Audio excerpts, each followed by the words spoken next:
மீண்டும் உபாகமத்தின் புஸ்தகம் 4வது அதிகாரம் அதனுடைய 10வது வசனம். உன் கண்கள் கண்ட காரியங்களை நீ மறவாதபடிக்கும் உன் ஜீவனுள்ள நாளெல்லாம் அவைகள் உன் இருதயத்தை விட்டு நீங்காதபடிக்கும் நீ எச்சரிக்கையாயிருந்து உன் ஆத்துமாவை சாக்கிரதையாய் காத்துக்கொள். போதும். Praise the lord. ஹல்லேலூயா. இந்த நாள் செய்தியின் தலைப்பு உன் ஆத்துமாவை காத்துக்கொள். உன் ஆத்துமாவை காத்துக்கொள். உலகத்திலே இன்னைக்கு மனிதர்கள் எல்லாரும் யாரை எடுத்துக்கொண்டாலும் தங்களுடைய சரீரத்தை காத்துக்கொள்ளும்படி எத்தனையோ விதங்களில் பிரயாசப்படுகிறார்கள். சரீரத்தை மேன்மைப்படுத்தும்படி எத்தனையோ விதங்களில் பாடுபடுகிறோம். இந்த சரீரம் அழகாய் இருக்க வேண்டும் என்று எதையெல்லாமோ செய்கிறோம். சிலர் வீடுகளுக்கு ஒயிட் வாஷ் பண்ணுவார்கள். ஆனால் சிலர் தங்கள் சரீரத்திற்கே ஒயிட் வாஷ் பண்ணுகிறார்கள், அழகாக இருக்க வேண்டும் என்பதற்காக. சரீரத்திலே வியாதி வரும் பொழுது, சரீரத்திலே வேதனை வரும் பொழுது உடனடியாக சின்ன வேதனை தான், ஆனால் இருதயம் அதிகமாய் மாறப்படுகிறது. உடனடியாக இந்த சரீரத்தை காத்துக்கொள்ள வேண்டும் என்பதற்காக, ஜீவனை காத்துக்கொள்ள வேண்டும் என்பதற்காக ஒரு மருத்துவமனைக்கு போகிறார்கள். அவர்கள் சொல்லுகிறார்கள், உங்கள் வியாதிக்கு இங்கே என்ன இல்லை?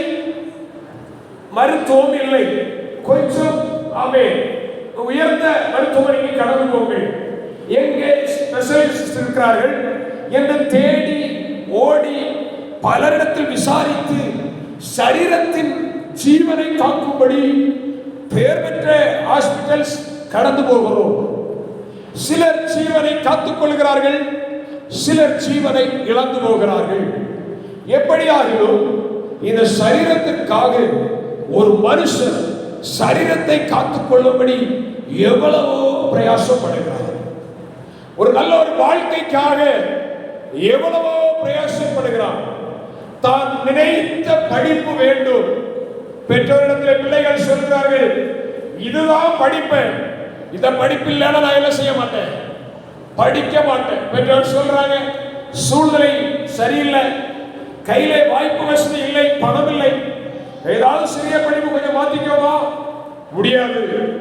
இதுதான் எது தெரியுமா? அவர்களுக்கு ஒரு லட்சியம், அதைத்தான் அடைய வேண்டும்.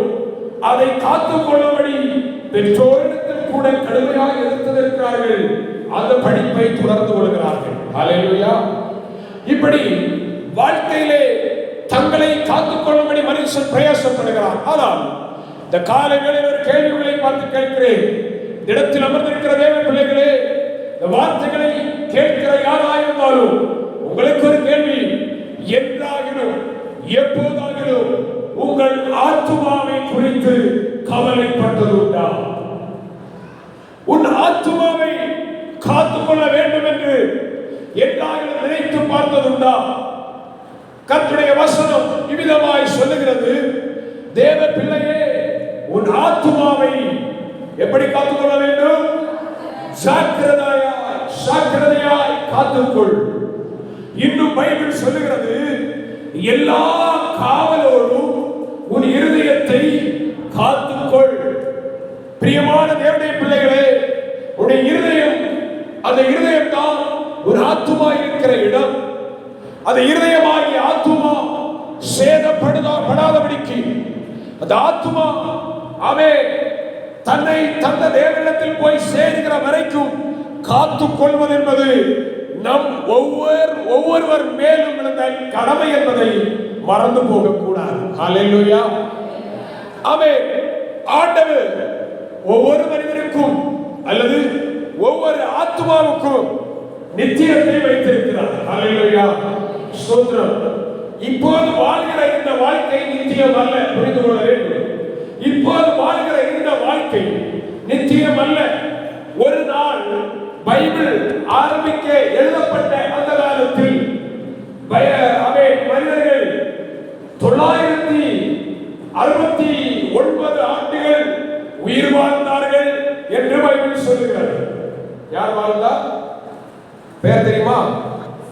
மெத்துசலா 969 ஆண்டு. இன்னைக்கு 50 வருடம் வாழவே எப்பா அம்மா என்று கதறுகிறோம். எப்போ சேர்வேன்னு கேட்கிறீங்க. கர்த்தருக்கு ஸ்தோத்திரம். உங்க கேள்விக்கு ஆண்டவர் பதில் தர மாட்டார். அவர் உங்களை குறித்து ஒரு சித்தமும் நோக்கமும் திட்டமும் வைத்திருக்கிறார். அவர் அதை நிறைவேற்றும் வரை உங்களை என்ன செய்ய மாட்டார்?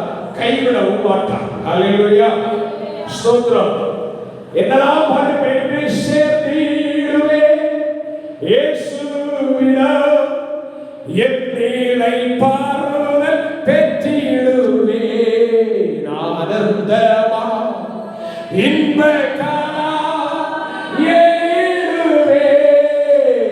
பாடினாலும் போக முடியாது. ஹல்லேலூயா. உன் ஆத்துமாவை நீ காத்துக் கொள்ள வேண்டும். நித்தியத்தை தேவன் வைத்திருக்கிறார். இந்த நித்தியத்தை கண்டு இரண்டாக பிரித்து வைத்திருக்கிறார். இந்த நித்தியத்தில் போய் சேர்வது இந்த சரீரம் அல்ல. புரிந்து கொள்ளுங்க. நித்தியத்தில் போய் சேர்வது சரீரம் அல்ல. நித்தியத்தில் போய் சேர்வது ஆத்துமா. இந்த ஆத்துமா நித்தியத்தில் போய் சேர வேண்டும். உலகத்தில் மனிதன் 969 ஆண்டுகள் வாழ்ந்தான். வாழ்ந்ததனால எந்த பிரயோஜனமும் இல்லை. ஆண்டவர் நோவாவின் காலத்தில் வரும்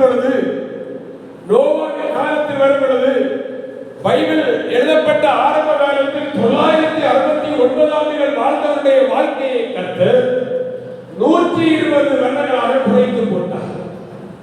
ஹல்லேலூயா. ஒரு மனுஷன் எத்தனை நாள் வாழ முடியும்? 120 ஆண்டுகள்.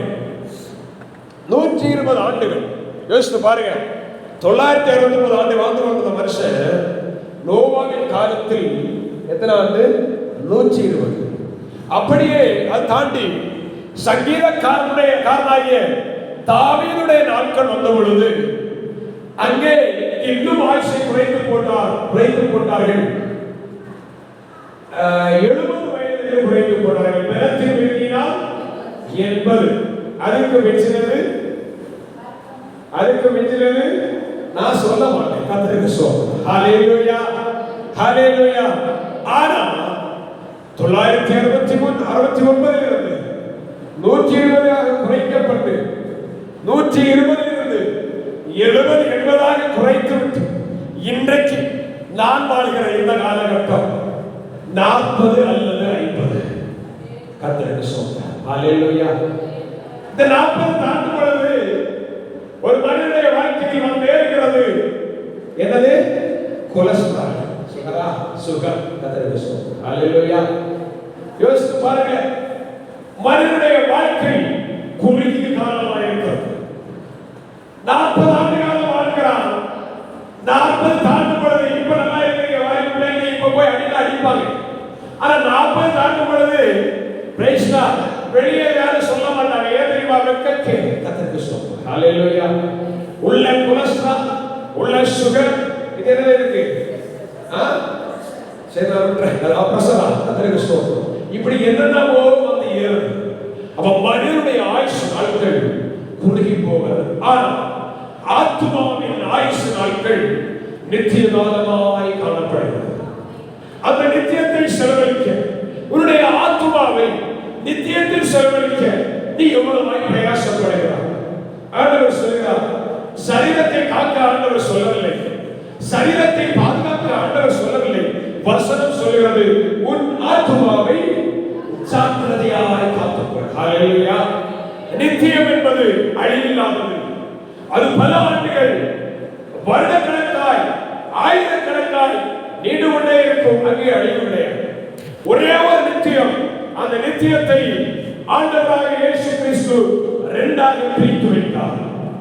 ஒன்று நித்திய பரலோகம், இன்னொன்று நித்திய நரகம்.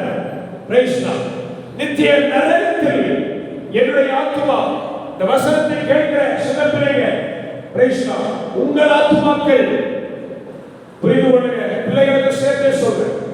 என்னுடைய ஆத்மாவானாலும் பிள்ளையுடைய ஆத்மாவானாலும் இந்த வார்த்தைகளை கேட்கிற அன்புடைய பிள்ளையே, உன்னுடைய ஆத்துமா நரகத்தில் ஒருபோதும் போய்விடக்கூடாது.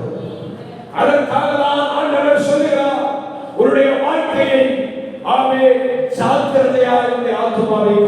ஹalleluya. எத்தனை ஆண்டு காக்க வேண்டும், எத்தனை வருடங்கள் காக்க வேண்டும்? சொல்ல பாத்தீங்களா? 40 அல்லது 50 ஆண்டுகள். அதன் முடிவு, அதன் பிறகு ஆட்டோமேட்டிக்கா உங்க லைஃப் எங்கேயோ போயிடும். கர்த்தருக்கு ஸ்தோத்திரம். அவன் ஆத்துமா காக்கப்பட்டிருந்தால் அந்த ஆத்துமா நித்திய பரலோகத்தில் சேர்க்கப்படும். ஹalleluya. என் ஆண்டவர் அதை தெளிவாய் நமக்கு சொல்லி வைத்திருக்கிறார். அன்பு தேவ பிள்ளைகளே, ஆத்துமா இன்றைக்கு எதையோ விரும்புகிறது. மனுஷன் சரீரத்தை மேன்மைப்படுத்த வேண்டும் என்று சொல்லி அழகாய் உடுத்துகிறான், அழகாய் தன்னை முக செலவை செய்கிறான், சரீரத்துக்கு நல்ல ஆகாரம் கொடுக்கிறான், சரீரம் புஷ்டியாக இருக்க வேண்டும் என்று சொல்லி எதையோ செய்கிறார்கள். கொஞ்சம் குண்டா இருக்கிறவங்க நினைக்கிறாங்க நான் எப்படி ஆக வேண்டும், ஸ்லிம் ஆக வேண்டும் என்று சாப்பாட்டை குறைத்து அவதிப்பட்டவர்களுக்கு இருக்கிறார்கள். ஹalleluya. ஆனா ஸ்லிம்மா இருக்கிறவங்க நாங்க உணவு வைக்கணும்னு சொல்லி எதையோ சாப்பிட்டு கஷ்டப்பட்டு பல வியாதிகளையும் சேர்த்து கொண்டவர்களை இருக்கிறீர்கள். ஹalleluya. அப்போ இந்த சரீரத்திற்காக எதையோ செய்கிறோம். ஆனால் ஒரு கேள்வி மீண்டும் கேட்கிறேன், உங்கள் ஆத்துமாவுக்காக, உங்கள் ஆத்துமாவை பாதுகாக்கும்படி, உங்கள் ஆத்துமா புஷ்டியாக இருக்க வேண்டும் என்பதற்காக எதை செய்தீர்கள், எதை செய்திருக்கிறீர்கள்? ஹalleluya.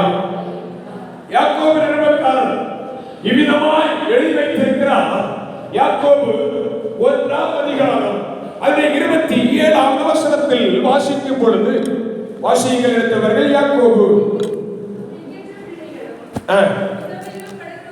திக்கற்ற பிள்ளைகளும் விதவைகளும் படுகிற உபத்திரவத்திலே அவர்களை விசாரிக்கிறதும் உலகத்தால் கரைபடாதபடிக்கு தன்னை காத்துக் கொள்கிறதுமே பிதாவாகிய தேவனுக்கு முன்பாக மாசில்லாத சுத்தமான பக்தியாக இருக்கிறது. ஹalleluya. கர்த்தருடைய பரிசுத்த நாமம் மகிமைப்படுவதால் இங்கே சொல்லப்பட்டிருக்கிறது, மனுஷன் இன்றைக்கு ஆத்துமாவை காத்துக் கொள்கிறேன் என்று சொல்லி அவன் என்ன செய்கிறானாம், தேவனுக்கு முன்பாக தன்னை பக்திமானாய் காண்பிக்கிறான். எத்தனை பேர் பக்தியுள்ளவர்களாக இருக்கிறீங்க? Praise God. உங்கள் பக்தி சுத்தமுள்ளதாக இருப்பதாக, உங்கள் பக்தி மாயமற்றதாக இருப்பதாக என்று ஆண்டவருடைய நாமத்தினாலே கேட்டுக் கொள்கிறேன். ஹalleluya.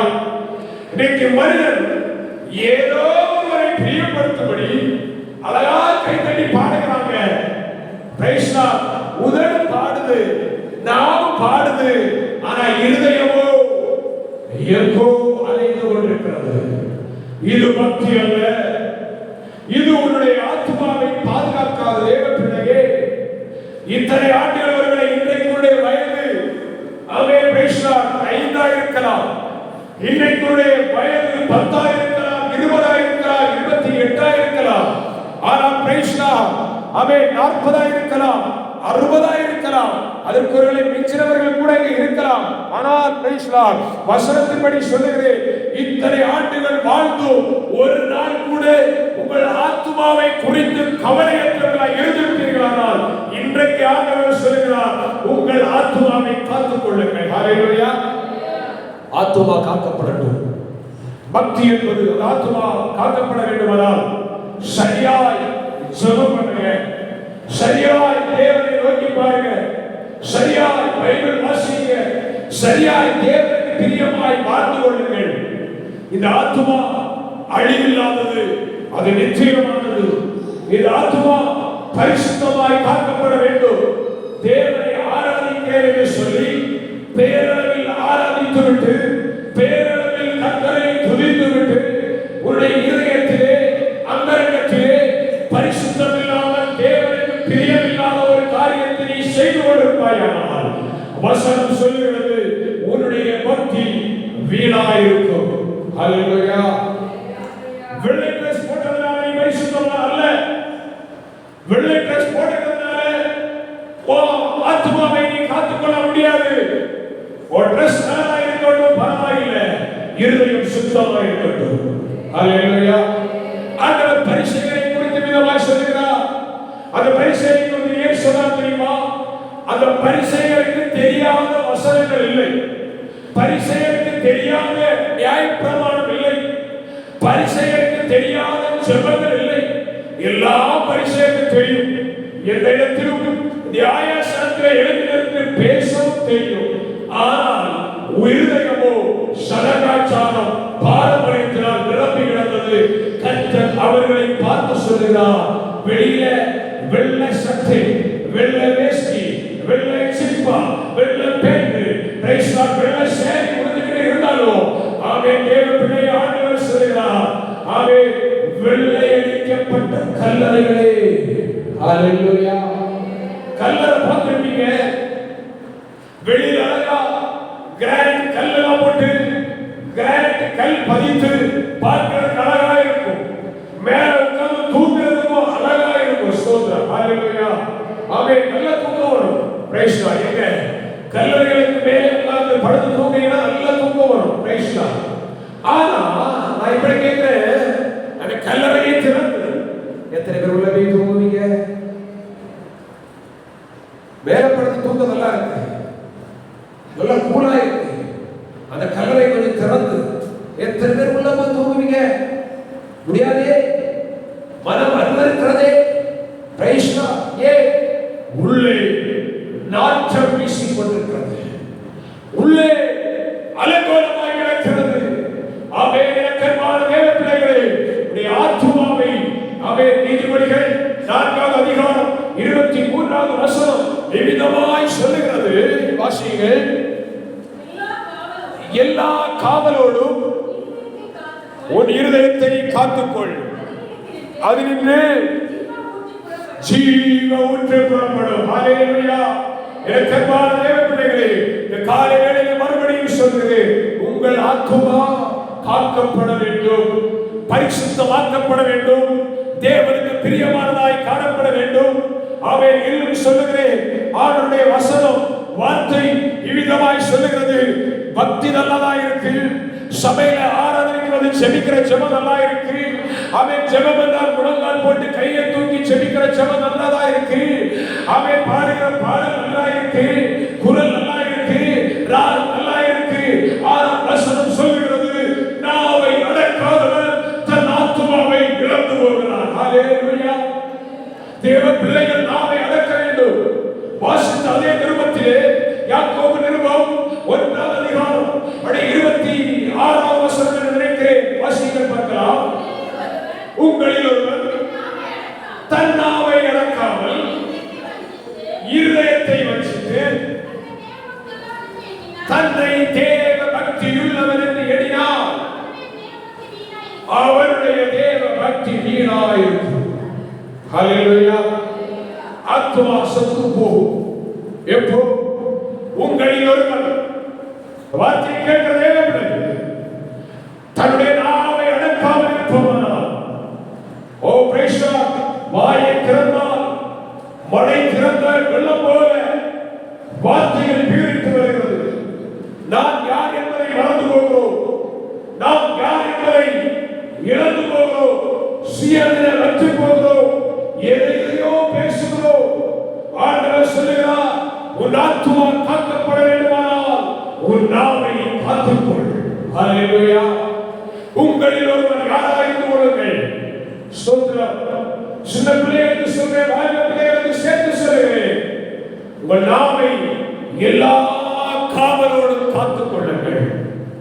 தேவ பக்தியுள்ள வார்த்தைகள் நம்முடைய நாவிலிருந்து புறப்பட்டு வரட்டும். எப்போதும் எல்லா இடத்திலும் அன்பின் வார்த்தைகள் புறப்பட்டு வரட்டும். தீமை செய்தார்கள் என்று தீமை பேசாதிருங்கள். உங்கள் பக்தி வீணாகிவிடும். உங்கள் பக்தி வீணாயிருக்குமானால் உங்கள் ஆத்துமா கெட்டு போகும். ஆமென். தேவ பிள்ளைகளே, நாவினால் பாவம் செய்யாதபடி உங்கள் ஆத்துமாக்களை காத்துக் கொள்ளுங்கள் என்று ஆண்டவர் சொல்லிக் கொண்டிருக்கிறார். ஹல்லேலூயா. ஹல்லேலூயா. Praise lord. உயிரோடு இருக்கிற இந்த நாட்களில் தான் அதை செய்ய வேண்டும். உயிரோடு இருக்கிற இந்த நாட்கள் தான் உன் ஆத்துமாவை காவல் காக்க முடியும். உயிரோடு இருக்கிற இந்த நாட்களில் தான் உன் ஆத்துமாவை சுத்தம் உள்ளதாய் வைத்துக் கொள்ள முடியும். இன்றைக்கு மீண்டும் சொல்கிறேன், ஒரு விஷயம் கூட அழுத்தம் திருத்தமாய் சொல்கிறேன். அன்பு தேவ பிள்ளையே, சரீரத்திற்கும் குடும்பத்திற்கும் வாழ்க்கையில் கொடுக்கிற முக்கியத்துவத்தை உன்னுடைய ஆத்மாவுக்கு கொடுத்துவிடு. ஹல்லேலூயா. எப்படியாக ஆத்மா பாதுகாக்கப்பட வேண்டும் என்று சிந்தனை செய். உன் ஆத்மாவை உலகத்திலே கோடி கோடி பணத்தை சம்பாதித்து, உலகத்திலே திரளான ஆஸ்திகளை சம்பாதித்து வைத்து உன் ஆத்மாவை நீ காக்காமல் போய்விட்டால் பரிதாபம். யார் அதை வாரிக் கொள்ளுவார் என்று தெரியாமல் போய்விடும். ஆத்மா அது நித்தியமானது. ஆத்மா அது அழிவில்லாதது. ஆத்மா அது என்றென்றைக்கும் நிலைத்திருக்கிறது. ஹல்லேலூயா. Praise Lord. இப்படி சொல்லுகிறேன், உன்னை நீ காத்துக் கொள்ளாவிட்டால், உன்னை நீ காத்துக் கொள்ளவிட்டால் உன் வாழ்க்கையை நீ இழக்க நேரிடும். உன்னை நீ காத்துக் கொள்ளாவிட்டால் உன் ஆத்மாவை நீ இழக்க நேரிடும். ஹல்லேலூயா. அப்படியானால் இன்னொரு படி சொல்றேன், கர்த்தருக்கு ஸ்தோத்திரம். உன்னுடைய ஆத்மாவை காக்க வேறு யாராலும் முடியாது. உன்னுடைய ஆத்மாவை உன்னுடைய அப்பாவோ உன்னுடைய அம்மாவோ காக்க முடியாது. உன்னுடைய ஆத்மாவை சபை ஊழியர்களோ பரிசுத்தவான்களோ காக்க முடியாது. உன் ஆத்மாவை நீயே காத்துக்கொள். எதற்கு? நித்திய நரகத்திலிருந்து தப்பித்துக் கொள்ளும்படி. நரகம் என்னுடைய ஆத்மாவுக்காக, உங்களுடைய ஆத்மாவுக்காக ஏற்படுத்தப்பட்ட இடம் அல்ல. நரகம் யாருக்காக ஏற்படுத்தப்பட்ட இடம்? அது பிசாசுக்காகவும் அவர் சேனைகளுக்காகவும் தூதர்களுக்காகவும் ஆயத்தமாக்கப்பட்ட இடம்.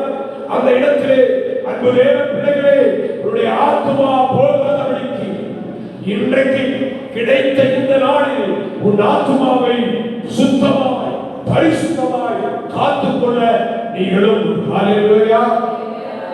ஆத்மாவை காக்க தவறினான், உன் வாழ்க்கையை நீ காக்க தவறினான், அழிவு உன் வாழ்க்கையை சந்திக்கும். ஆமென். ஆத்மாவை குறித்த பாரம் எப்பொழுதும் உனக்குள் எழுதிக் கொண்டே இருக்கட்டும். இதை கேட்கிற தேவ பிள்ளைகளே, நான் இப்படி சொல்றேன், இந்த அநேகருக்கு இருக்கிற ஒரு வியாதி என்ன தெரியுமா? Praise Lord. என்ன வியாதி சொன்னீங்க? சுகர். அதற்கு சுகர். அநேகருக்கு இருக்கிற வியாதி சரீரத்தில் சுகர்.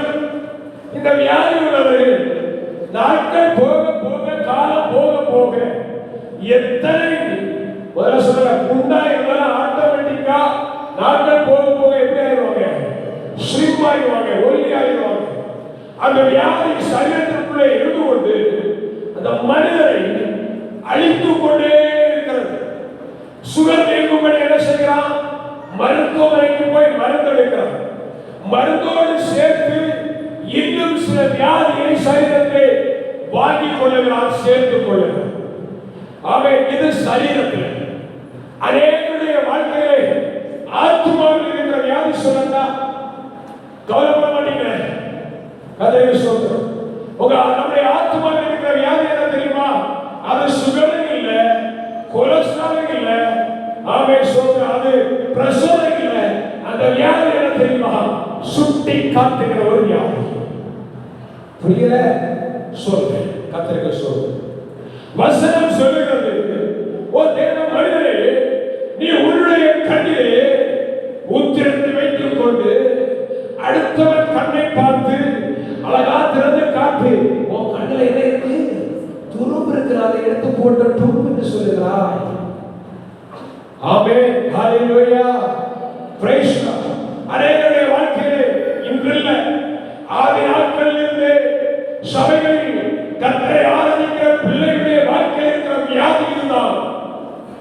தன்னை சுத்தமான் போலவும், தன்னை பரிசுத்தமான் போலவும், தன்னை நீதிமான் போலவும் காண்பித்துக் கொண்டு சொல்லுவாங்க, நீதான் நீதான். இப்ப சொல்றேன், நான் இப்ப உங்களை பார்த்து நீதான் சொல்றேன். பாத்தீங்களா என் கை எப்படி இருக்கு? என் கை எப்படி இருக்கு? ஒரே ஒரு விரல் தான் உங்களை சுட்டி காட்டுது. ஆனா இன்னொரு விரல் பாருங்க, எங்க காட்டுது? பரலோகத்தை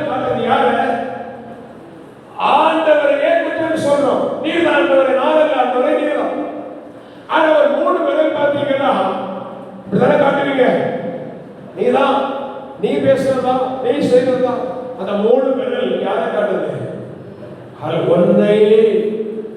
ஒன்னை அவை தேவ பிள்ளையை உன் ஆத்துமாவையும் காத்துக்கொள்ள ஜாக்கிரதையாக. ஹல்லேலூயா. அநேக இடங்களிலே கர்த்தருடைய வார்த்தை தெளிவாய் விளக்கும், இருதயத்தில் உணர்த்தப்படுவார்கள். ஆனால் சொல்லுவார்கள், எனக்கல்ல அவனுக்கு, எனக்கல்ல. என்றைக்கு ஒரு தேவ பிள்ளை இன்றைக்கு கர்த்தர் என்னோடு பேசினார் என்று சொல்ல ஆரம்பிக்கிறோம், அன்றிலிருந்து உங்கள் வாழ்க்கையிலே உங்கள் ஆத்துமாக்கள் அவை பாதுகாக்கப்படுகிறது, காக்கப்படுகிறது என்பது நிச்சயம். ஹல்லேலூயா, ஹல்லேலூயா. இரக்கமான தேவ பிள்ளைகளே, நம்முடைய வாழ்க்கையிலே மற்றவர்களை குறித்து, மற்ற ஆத்துமாக்களை குறித்து கவலை என்ன தெரியுமா? நீ கெட்டு போக கூடாதுதான் எனக்கு சொல்ற, உன் ஆத்துமா அழிய கூடாதுதான் சொல்ற. இந்த ஆத்துமா எங்க இருக்குன்னு யாருக்குமே தெரியாது. எந்த ஆத்துமா? சொல்ற ஆத்துமா. சிந்தித்துக் கொள்ளுங்க. ஆத்துமாவை குறித்த பாரம் ஒவ்வொருடைய வாழ்க்கையில வரட்டும். பெற்றோர் சொல்லுவாங்க, பிள்ளை படிக்காத பிள்ளைய பார்த்து நல்ல அறிவுரை சொல்லுவாங்க, நீ கெட்டு போன நான் சொல்றேன், நீ நல்லா இருக்கிற நான் சொல்றேன். ஆமா, இதுதான் எனக்கு சபையில அவன் விசுவாசிகள் சொன்னோம், நீ கெட்டுவிட கூடாது, நீ நல்லா இருக்கணும், அதனால ஒழுங்கா இரு. ஆனா சொல்லலாம் கேட்கிறேனா? உன் ஆத்துமாவை காத்துக்கொள்ள யாரால முடியாதுங்க. என் ஆத்துமாவை காத்துக்கொள்ள உங்களால முடியாது, உங்க ஆத்துமாவை காத்துக்கொள்ள என்னால முடியாது. இன்னும் சொல்ல போனா உங்க ஆத்துமாவை என் ஆத்துமாவை காக்க ஆண்டவரால முடியாது. சொல்றதுல நான் செய்யறதெல்லாம் செய்வேன், துணிகரமா எல்லாத்தையும் செய்து ஆண்டவர் எப்படி ஆக்க முடியும்? ஆண்டவருடைய ஆத்மாவை எப்படி காக்க முடியும்? அவர் உலகம் சிருஷ்டிக்கப்படுவதற்கு முன்பாக, நானும் நீங்கள் பிறப்பதற்கு முன்பாக என் ஆத்மாவுக்காக சிலுவையிலே ஜீவனை கொடுத்து விட்டார். அவன் தேவ பிள்ளையே, என் ஆத்மா நரகத்தில் போகக்கூடாது, என் ஆத்மா அழிந்துவிடக் கூடாது என்று சொல்லி இயேசு தாயின் கருவிலே நானும் நீங்களும் உருவாகும் முன்னே இயேசு ஜீவனை கொடுத்து விட்டார். இயேசு ரத்தத்தை சிந்தி விட்டார். இனி ஆத்துமாவை காத்துக்கொள்ள வேண்டியது அவரவர் கடமை, அவரவர் கடமை. மாற்று கருத்தே கிடையாது. கர்த்தர் பார்த்து பண்ணுவார்.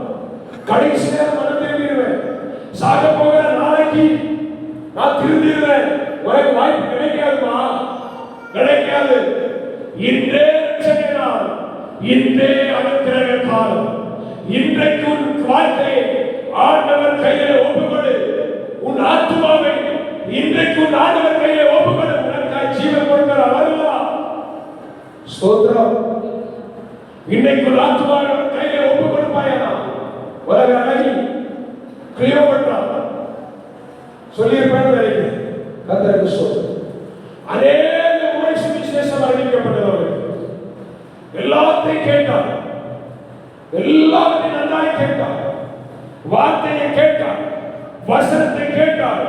கேட்டு சொன்னார், இன்றைக்கு அல்ல நாளைக்கு, இன்றைக்கு அல்ல நாளைக்கு. இன்றைக்கு 20 சுவிசேஷம் சொல்லப்படுகிறது. அவர் சொன்னார், நான் இன்று ஒரு நாள் என் விருப்பப்படி இருந்துவிட்டு நாளைக்கு என் ஆத்துமாவை என் வாழ்க்கையை ஆண்டவருக்கு ஒப்புக் கொடுக்கிறேன் என்று உலக அழகி கிளியோபட்ரா சொன்னார். அவள் மரணம் எப்படி மறித்தா தெரியுமா? எப்படி மறிச்சாங்க தெரியுமா? சோதரம். ஒரு ஆக்சிடென்ட்ல மறித்தாள், ஒரு வாகனம் மோதி மறித்தாள். அவள் அந்த வார்த்தையை நான் இன்றைக்கு அல்ல நாளைக்கு என் வாழ்க்கையை ஒப்புக் கொடுக்கிறேன் என்று சொல்லிவிட்டு அவள் ஒரு பெரிய ஹோட்டலில், நட்சத்திர ஹோட்டலில் இருந்து பிரயாணம் பண்ணி ஒரு ரோடை கிராஸ் பண்ணி நடந்தோ வாகனத்தில் எனக்கு செய்ய சரியா ஞாபகம் இல்லை. ரோடு கிராஸ் பண்ணி நடந்து போகும் பொழுது எதிராய் வந்த ஒரு வாகனம் மோதினது. Spot out. Praise the lord. ஹalleluya. ஆனபடி நான் சொல்லுகிறேன், தேவ பிள்ளைகளே, இன்றைய ரட்சணிய காலம் உன் ஆத்துமாவை இன்றைக்கு காத்துக்கொள்ள ஆண்டவர் கையிலே ஒப்புக்கொடு. உன் வாழ்க்கை போகிற போக்கிலே வேண்டாம். உன் வாழ்க்கை போகிற பிரயாணத்தின்படி வேண்டாம். கொஞ்சம் திரும்பிக்கோ, கொஞ்சம் திரும்பிக்கோ. இத்தனை நாட்களில் வாழ்ந்த வாழ்க்கை ஒருவேளை நரகத்துக்கு நேராய் வாழ்ந்திருக்கலாம். ஒருவேளை இத்தனை நாட்களும் இத்தனை ஆண்டுகளும் சத்தியத்தை அறியாமல் கூட இருந்திருக்கலாம். உன் ஆத்துமாவை காத்துக்கொள்ள உன்னால் மட்டுமே முடியும், வேறு யாராலும் முடியாது. ஹalleluya, ஹalleluya. மனுஷன் நினைக்கிறான் எல்லாத்தையும் சாதித்து விட்டு எல்லாத்தையும் செய்து விட்டு என் பிள்ளைகளை ஒரு நிலையில வச்சுட்டு அதன் பிறகு நான் வர்றேன். சகோதரா, சகோதரி, எப்போது மரணம் வரும் என்பது உனக்கு தெரியாது. எப்போது என் ஆண்டவர் வருவார் என்று தெரியாது. இன்றைக்கு உன் வாழ்க்கையை, உன் ஆத்துமாவை ஆண்டவருக்கு ஒப்புக்கொண்டு பரிசுத்தமாக உன்னை வைத்துக்கொண்டு பரிசுத்தமுள்ளவனாய் வாழ ஆரம்பித்திருக்கிறோம். பைபிளிலே ஒரு சம்பவம் உண்டு. லூக்கா எழுதின சுவிசேஷம் 16ஆம் அதிகாரத்தை எடுத்து வைத்துக் கொள்ளுங்கள். அதற்கு தெரிந்த சம்பவம். யாரு? அங்கே ஒரு சம்பவம், 2 மனுஷரை குறித்து சொல்லப்பட்டிருக்கிறது. ஒன்று ஐஸ்வர்யவான், இன்னொன்று யாரு? லாசரு. லூக்கா 16ஆம் அதிகாரம் 20ஆம் வசனத்துல வந்தீங்கன்னா கேள்விப்பட்டிருக்கும். கர்த்தருக்கு ஸ்தோத்திரம். வாசிக்க வேண்டும். சரி. லாசரு என்று பேர் கொண்ட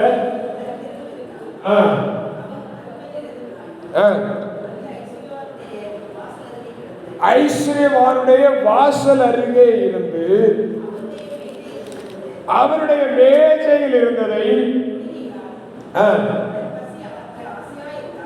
தன் பசியை ஆற்ற ஆசையாயிருந்தான்.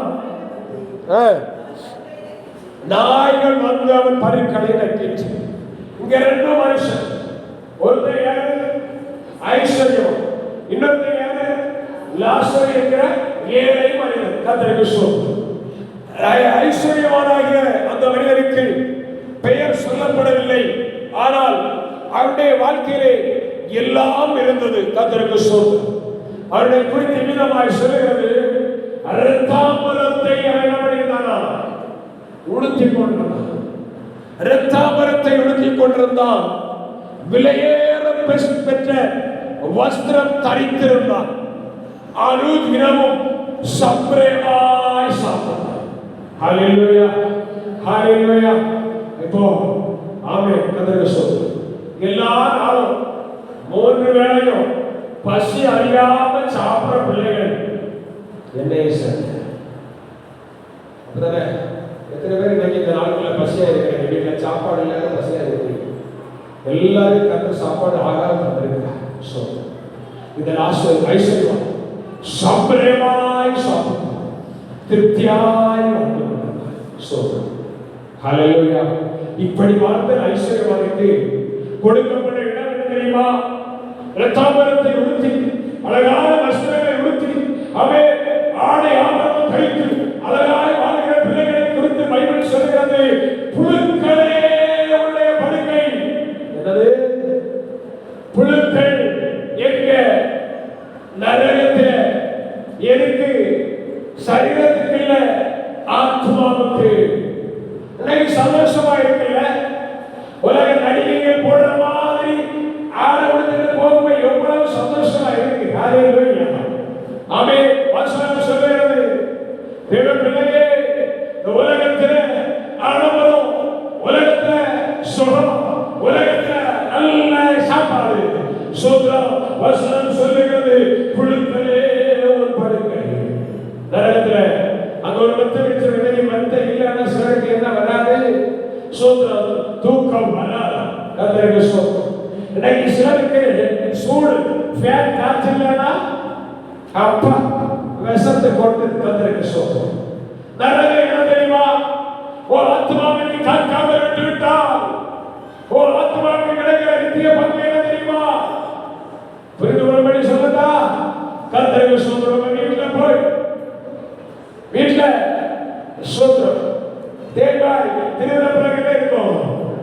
சிரட்டை அவ்வளவுதானே, ஒரு 10 சிரட்டை வச்சுக்கொள்ள, கொஞ்சம் மண்ணெண்ணெயை ஊற்றி நல்லா தீ விடுங்க. கத்தருக்கு சொல்லுங்க, தீ விடுத்து நல்லா சோகா பத்திட்டு இருக்கும்போ 10 சிரட்டை எரிய ஆரம்பிச்சு ஒரு 3 நிமிடம் 4 நிமிடம் தாண்டி என்ன பண்ணுங்க தெரியுமா?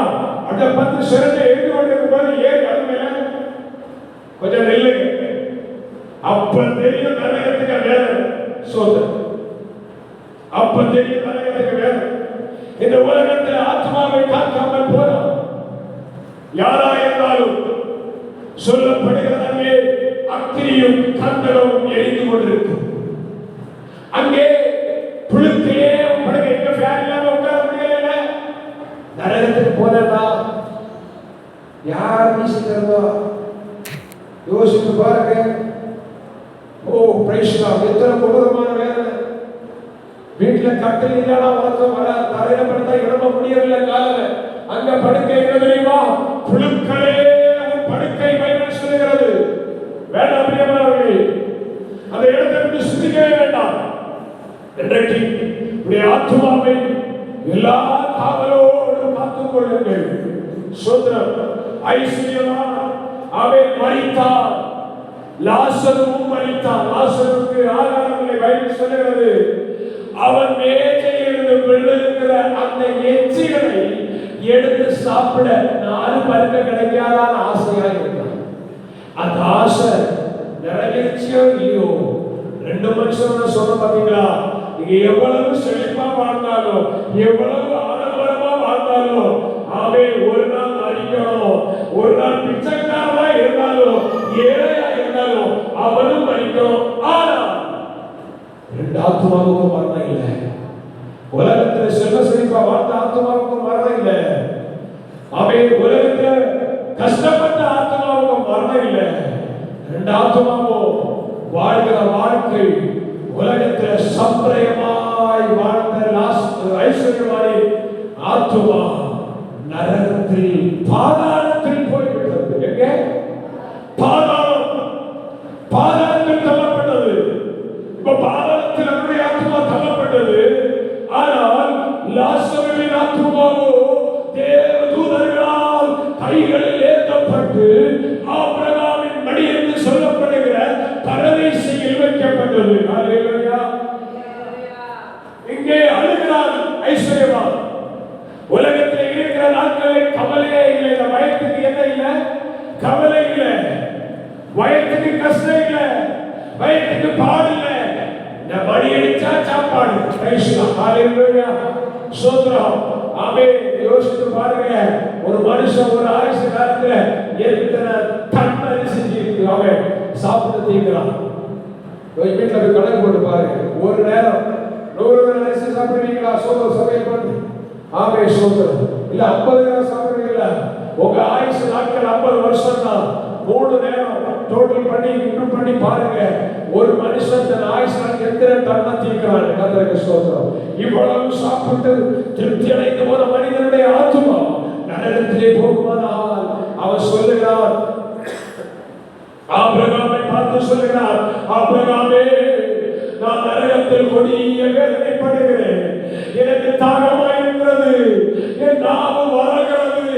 நீர் ஒரு காரியம் செய்யும், எனக்கு இறங்கி அந்த லாசருவின் கையை யோசித்து பாருங்க. லாசருவின் கையை தண்ணீர கொஞ்சம் முக்கி அந்த கையை எடுத்து அவன் பாதாளத்தில் இருக்கிற என்னுடைய நாவில ஒரு சொத்து கிடைக்காதா?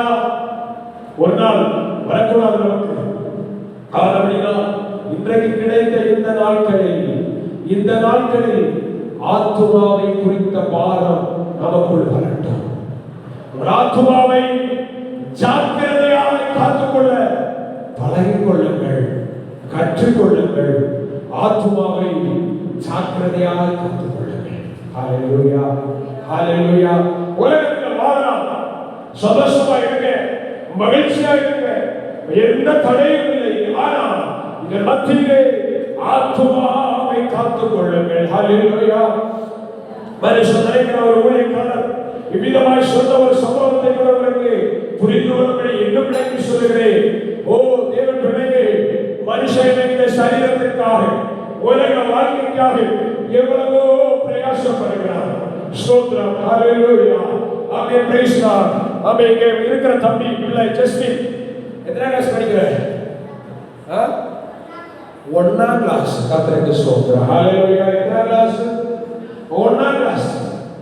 ஆமென். அதுக்கு கீழ எல்கேஜி படிக்கிற பிள்ளை இருக்கா? ஸ்தோத்திரம். அங்க இருக்கிறான். கர்த்தருக்கு ஸ்தோத்திரம். அவர் வார்த்தை கர்த்தருக்கு ஸ்தோத்திரம். அவர் பிள்ளை இருக்கிற இடத்தை விட்டு இப்போ பாட்டி இருக்கிற இடத்துக்கு பின்னாடி போயிட்டார். 1ஆம் கிளாஸ் படிக்கிற பிள்ளைக்கு ஸ்கூலுக்கு கொண்டு போகிற புக்கு எத்தனை கிலோ இருக்கு? பெற்றோர் சொல்லுங்க பார்க்கலாம். 5 கிலோ இருக்குமா? 10 கிலோ இருக்குமா? இருக்காதா? 5 கிலோ இருக்குமா? கூட இருக்குமா? சோதரம். 1ஆம் கிளாஸ் படிக்கிற பிள்ளை, எல்கேஜி படிக்கிற பிள்ளை, 1ஆம் கிளாஸ் படிக்கிற பிள்ளைக்கு ஸ்கூலுக்கு போகும்போதே ஒரு பாரத்தை எங்க சுமந்து தெரியுமா? முதுகில சுமந்து. எதுக்கு? வாழ்க்கையில நல்லா இருக்கணும், வாழ்க்கையில வளரணும், வாழ்க்கையில் பெரியவராகணும். Price Lord. எப்போ ஆரம்பிக்கிறான்? 1ஆம் எல்கேஜில இருந்து அந்த பிள்ளை ஆரம்பிக்குது. சுமத்துறது யாரு? நான் சொல்றேன், நீங்க தான். யாரு? பெற்றோர். போ, படி, நல்லா இருக்கும், பெரியவனாக சோத்திரம். ஆமென். தூக்கி முதுகில போட்டு அந்த பிள்ளை சோத்திரம். ஹalleluya. 6ஆம் கிளாஸ் 7ஆம் கிளாஸ் படிக்கிற பிள்ளை தூக்க முடியாத சுயத்தில் இப்படி நடக்குது. கதை சொல்ற கூடி குறுகி நடக்குது. 1ஆம் கிளாஸ்ல ஆரம்பிச்ச வாரம் ஸ்தோத்திரம். இப்ப காலேஜ் போகுது.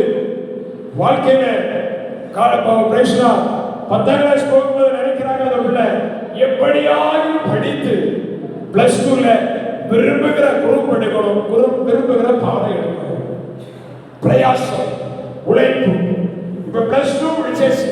இந்த பிள்ளை பிரயாசப்பட தூங்காம உறங்காம விழித்திருந்து படிச்சு நாமே இப்ப நினைக்குது எப்படி ஆயிரம் காலேஜ்ல நல்ல ஒரு சீட் எடுக்கணும். என்ன சீட்டு? எம்பிபிஎஸோ இன்ஜினியரோ ஏதோ ஒன்று பாரம் பிரயாசம் எல்லாவற்றையும் சுமந்து கொண்டு பிள்ளை ஓடி ஓடி ஓடி இப்ப கல்லூரிக்கு வந்துட்டாங்க. கல்லூரியில போகும்போது நினைக்கிறான் அவன் எப்ப நினைச்சா தெரியுமா? 1ஆம் கிளாஸ்ல நினைச்சான் 10ஆம் கிளாஸ் போனா பரவாயில்லன்னு நினைச்சான். 10ஆம் கிளாஸ் போகும்போது நினைச்சான் 12ஆம் கிளாஸ் முடிச்சுட்டா பரவாயில்லன்னு நினைச்சான். 12ஆம் கிளாஸ் முடிக்கும் போது நினைச்சான் காலேஜ் போற ஜாலி 2 புக்கு என்ன பண்ணலாம் இப்படி சுத்தி அவன் கைகளை வச்சு ஜாலியா இருக்கணும்னு நினைச்சான். அப்பதான் தோணுது காலேஜ்ல ஒழுங்கா படிச்சாதான் நல்ல வேலை.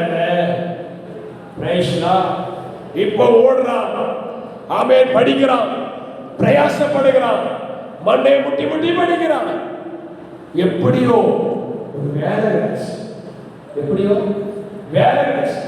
வேலை கிடைச்ச உடனே அடுத்து நினைக்கிறான் எனக்கு என்ன போல நல்ல ஒரு மனைவி வேணும், எனக்கு என்ன போல நல்ல ஒரு புருஷன். இப்போ தேட்டமும் ஓட்டமும் நல்ல மனைவிக்காக நல்ல புருஷனுக்காக பிரயாசப்பட்டு ஓடி ஓடி ஓடி ஏதோ ஒண்ணு கிட்டுனதை கட்டிட்டாங்க. வாழ்க்கை போகிறது, பிள்ளை நடக்கிறது. ஸ்தோத்திரம். நிற்கணும்னு நினைச்ச வாழ்க்கை நிக்கல. ஆசீர்வாதமா இருக்கணும்னு நினைச்ச வாழ்க்கை இன்னும் தேடிக்கிட்டே தான் இருக்கு. ஆமே, திருமணமானது, பிள்ளை பிறந்தது. இப்ப அடுத்த பிள்ளை என்ன செய்யணும்? அதுக்கு பிரயாசம். இப்ப பிள்ளைக்கு திருமணம் செய்து வைக்கணும், பிரயாசம். இப்ப பிள்ளைக்கு திருமணம் செய்து வைத்துவிட்டு அப்பா எப்படியோ வாழ்க்கையில என்ன செய்த சாதிச்சுட்ட அப்படின்னு சொல்லி அப்படி போய் கொஞ்சம் செயல கால தூக்கி போடும். அவன் வாழ்க்கையில ஒரு அலாரம் அடிக்குது, திடீர்னு அலாரம் அடிக்குது. என்னது? நெஞ்சுறுதி.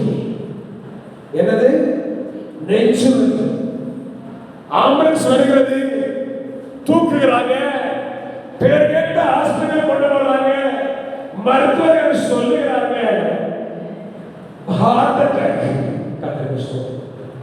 ஓ தேவ பிள்ளையே, உலகத்துல எவ்வளவு நீ பிரயாசம் பண்ணாலும் கொஞ்சம் ரிலாக்ஸ் இடம் இல்லை. Heart attack. மனுஷன் ஃப்ரீயா இருக்க முடியல, ரிலாக்ஸா இருக்க ஒரு நாள் கூட டைம் கிடைக்கல. ரிலாக்ஸா இருக்கலான்னு உட்கார்ந்தா அங்கே அரவணைக்கிறது, நீ போக வேண்டிய இடம் வந்துவிட்டது, கடந்து போகலாம். எங்கே? உலகத்தை விட்டு போச்சா, இது எப்ப ஆத்மாவை காத்துக்கிறது? ஹல்லேலூயா. அதனால்தான் வசனம் சொல்லுகிறது, கிடைத்த இந்த நாட்களில் உன் ஆத்மாவுக்காக கவலைப்பட, உன் ஆத்மாவை ஜாக்கிரதையாய் காத்துக்கொள். ஆமென். உன் ஆத்மாவை எல்லா காவலோடும் காத்துக்கொள். இன்றைக்கு உனக்காய் ஜீவன் கொடுத்த இயேசுவுக்கு இதயத்தை திறந்து கொடுப்பாயானா உன் ஆத்துமா நரகத்துக்கு தப்பித்துக் கொள்ளும். அந்த நரகத்துக்கு நீ பாதுகாக்கப்படுவாய், அந்த நரகத்துக்கு நீ விடுதலையாக்கப்படுவாய்.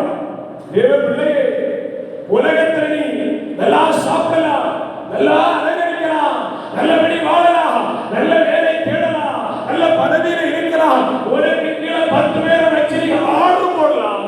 ஆனால் உன் ஆத்மாவை இழந்து போவாயானால் 40 அல்லது 50 அல்லது அவன் 80 ஆண்டுகள் முடிக்கும் பொழுது சரீரம் அழிந்து போகும், அழிந்து போகும். ஆத்மா எங்கே செல்லும்? இதுதான் கேள்வி. உன் ஆத்மா எங்கே போகும்? ஆத்மாவை காத்துக்கொள். ஹல்லேலூயா, ஹல்லேலூயா. இன்றைக்கு ஆண்டவருடைய நாமத்தினாலே ஒரு சில காரியங்களை இதே போல் சுருக்கமா சீக்கிரமா சொல்ல போறேன். உன் ஆத்மா பிழைக்க வேண்டுமானால், உன் ஆத்மா பிழைக்க வேண்டுமானால் ஏசாயா தீர்க்கதரிசியின் புத்தகம் 55வது அதிகாரம், ஏசாயா 55வது அதிகாரம் 3வது வசனத்தை வாசியுங்கள். உன் செவியை சாய்த்து என்னிடத்தில் வாருங்கள், கேளுங்கள், அப்பொழுது உங்கள் ஆத்துமா பிழைக்கும். ஹல்லேலூயா. தேவனே, உன் ஆத்துமா பிழைக்கணும்னா 3 காரியம் செய். 1, செவியை சாய்த்து கேள். உன் செவியை சாய்த்துக் கொள். உன் ஆத்துமா பிழைக்க வேண்டுமானால் உன் செவியை சாய்த்து. 2வது, யாரிடத்தில் வர வேண்டும்? இயேசுவிடத்தில் வாருங்கள். ஹல்லேலூயா. 3வது, ஆமென், பிரைஸ் லார்ட், கேளுங்கள். ஆண்டவரே, என் ஆத்துமா காக்கப்பட வேண்டும். 3 காரியம். செவியை சாய்த்துக் கொள், இயேசுவிடத்தில் வாருங்கள், கர்த்தரிடத்தில் கேளுங்கள். ஹல்லேலூயா. இந்த 3 காரியத்தையும் ஒரு தேவ பிள்ளை செய்யும் பொழுது அவர்கள் ஆத்துமா பிழைக்கும் என்று ஆண்டவர் சொல்லுகிறது. ஹல்லேலூயா. எதை நீ கேட்க வேண்டும்? எதற்கு உன் செவியை சாய்க்க வேண்டும்? 1 பேதுரு, ஆமென், 2வது அதிகாரம், 1 பேதுரு 2வது அதிகாரம், அதனுடைய ஸ்தோத்திரம் 11வது வசனத்தை வாசியுங்கள். பிரியமானவர்களே,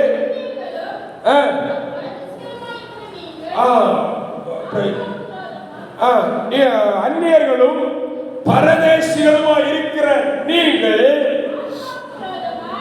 ஆத்துமாவுக்கு விரோதமாய் போர் செய்கிற மாம்ச இச்சைகளை விட்டு விலகி.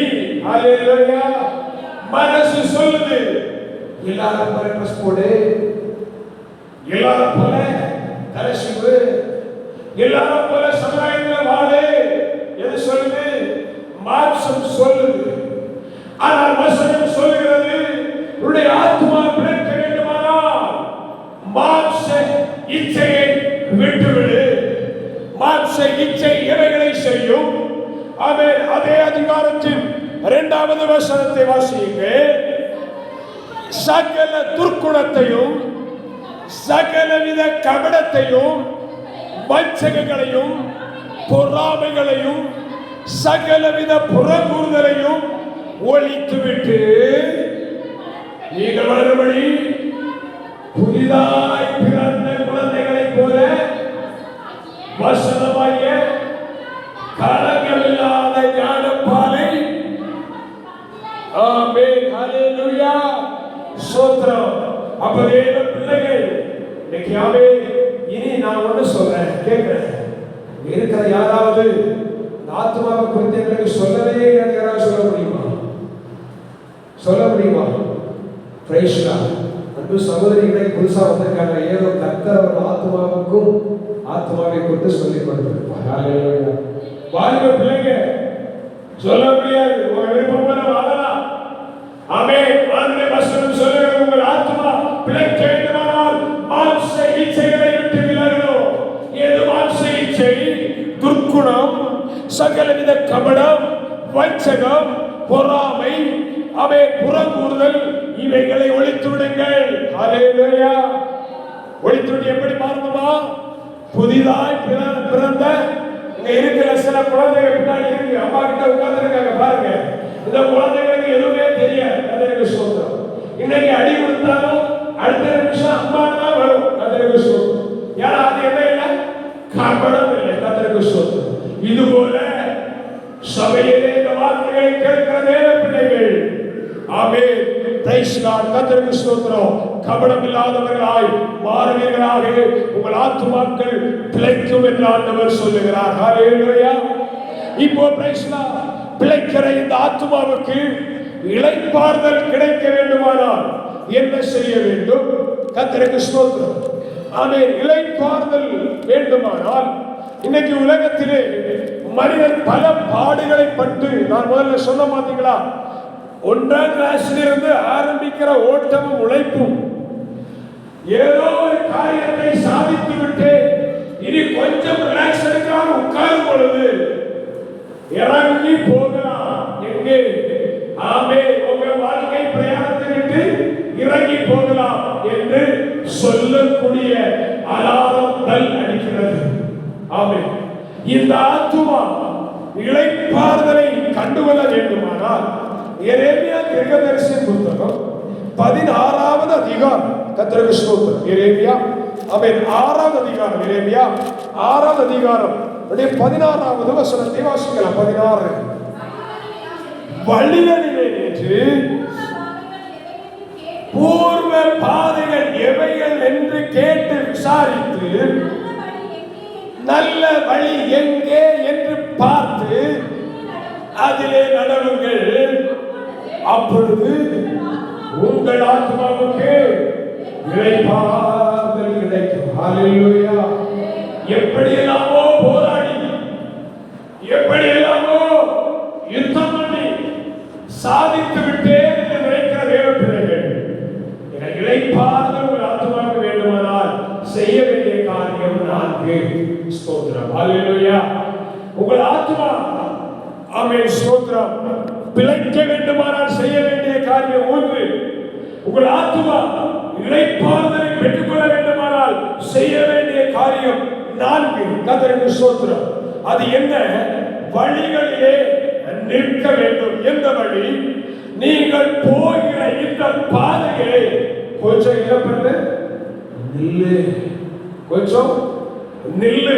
யாராயிருக்கட்டும், நான் போகிற பாதை எதுவாயிருக்கட்டும், போகிற பாதையிலே நின்று பூர்வ பாதைகள் எவை என்று கேட்டு விசாரி. ஹல்லேலூயா.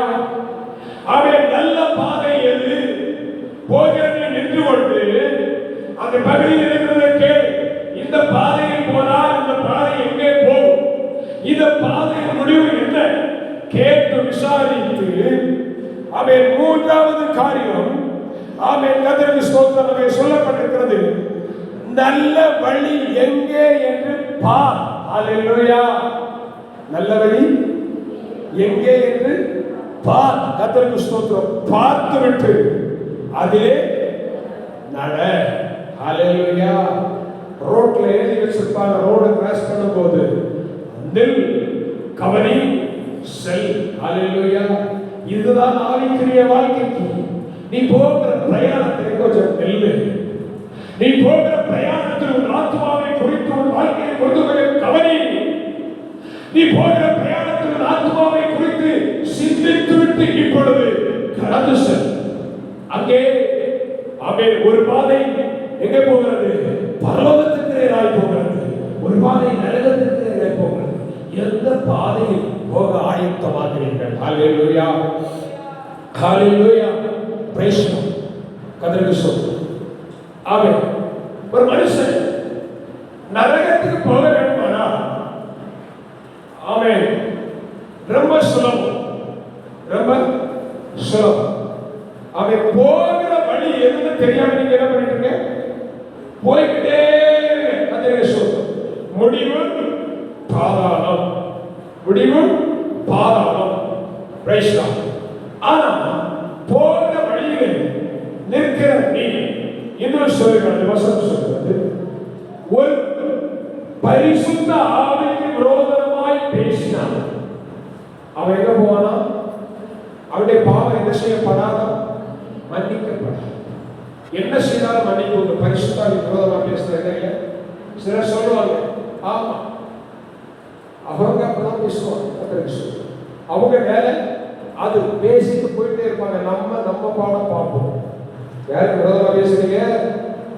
பரிசுத்த ஆவிக்கு விரோதமா பேசுறது நரகத்துக்கு டிக்கெட் எடுத்துட்டா அர்த்தம். ஹalleluya. நீ நரகத்துக்கு டிக்கெட் எடுத்தா அர்த்தம். கர்த்தருக்கு ஸ்தோத்திரம். டிக்கெட் இருக்கு கையில. எதுக்கு? வாழ்க்கை வாழ, பரலோகம் போக டிக்கெட் கையில இருக்கு. ஆனா பிரயாணப்பட முடியுமா? ஸ்தோத்திரம். கேள்விக்குறி. சுருக்கமாய் ஒரே ஒரு காரியத்தை சொல்லி செபிக்க போகிறேன். ஒரு தேவ பிள்ளை பரலோக ராஜ்யம், நித்திய ராஜ்யம் போகிறதுக்கு டிக்கெட் என்பது ஆமென். நீங்க இங்கிருந்து சென்னை போகிறதுக்கு ரிசர்வேஷன் டிக்கெட் எங்க எடுப்பீங்க? ட்ரெயின்ல எடுப்பீங்க. ஆமென். போகிற உன்னை வழி அனுப்பும்படி ஒரு கூட வருகிற உறவினர்கள் ரயில்வே ஸ்டேஷன்ல வந்து என்ன பண்ணுவாங்க? 10 ரூபாய் கொடுத்து பிளாட்ஃபார்ம் டிக்கெட் எடுப்பாங்க. ஆமென். ரிசர்வேஷன் டிக்கெட் எடுத்தவங்க ட்ரெயின் வரும்போது ட்ரெயின் ஏறி எங்க போகலாம்? சென்னைக்கு போகலாம். பிளாட்ஃபார்ம் டிக்கெட் எடுத்தவங்க என்ன செய்யலாம்? வருகிற ட்ரெயினை பார்த்துட்டு போகிறவங்க டாட்டா காட்டிட்டு டிக்கெட்டை வச்சுட்டு இங்க தான் நிற்க முடியும். ஹalleluya, ஹalleluya. நீ ரட்சிக்கப்பட்டிருக்கலாம். அது நீ பரலோகம் போகக்கூடிய டிக்கெட் தான். எது? Platform ticket. எது? Platform ticket. கர்த்தருக்கு ஸ்தோத்திரம். அதுக்கு அடுத்து பரிசுத்த ஆவியின் அபிஷேகத்தை பெற்றுக் கொள்வாயானால் அதுதான் நீ உன்னுடைய ஆத்துமா நித்திய ராஜ்யத்தில் போகக்கூடிய ரிசர்வேஷன் டிக்கெட். ஹalleluya, ஹalleluya. இப்போ உங்க கையில இருக்கிற டிக்கெட் எந்த டிக்கெட்? ஹalleluya. பரலோகம் போகும்படி செய்யப்பட்ட ரிசர்வேஷன் டிக்கெட்டா? இல்லை, போகிறவர்களை வழியனுப்பும்படி எடுக்கப்பட்ட பிளாட்ஃபார்ம் டிக்கெட்டா? ஹalleluya. பிளாட்ஃபார்ம் டிக்கெட் என்பது ரட்சிப்பின் அனுபவம். ஆமென். ரிசர்வேஷன் டிக்கெட் என்பது பரிசுத்த ஆவியின் அபிஷேகத்தின் அனுபவம். எதை பெற்றிருக்கிறீர்கள்? இந்த ஆமென் ரிசர்வேஷன் டிக்கெட் ஆகிய பரிசுத்த ஆவியின் அபிஷேகத்தை ஒரு பிள்ளை பெற்றுக் கொள்ளாவிட்டால் உன்னுடைய ஆத்துமா எங்கே போகும்? பதில் நீயே தெரிந்து கொள்ள கற்பனைடுவோமா? ஜெபிக்க போகிறோம்.